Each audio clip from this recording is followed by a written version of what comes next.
Today we'll talk about how can you disable this sign or know how you can do that on your Upwork challenge app. So all you have to do, you just go above your photo profile, click on it here.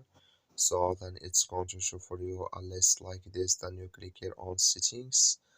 Then it's going to take you to next step here. Then all you have to do, just click on notification settings. So then it's going to take you to next step here. You click here on email updates. When you click on email updates, it's going to take you to this list here. So then you go down here, then you come here to freelancer and agency proposals here. You come here to a job I applied to has been cancelled or closed. Click in this sign or this color. Like you see here, color it's gone. That's mean it's disabled with us now here.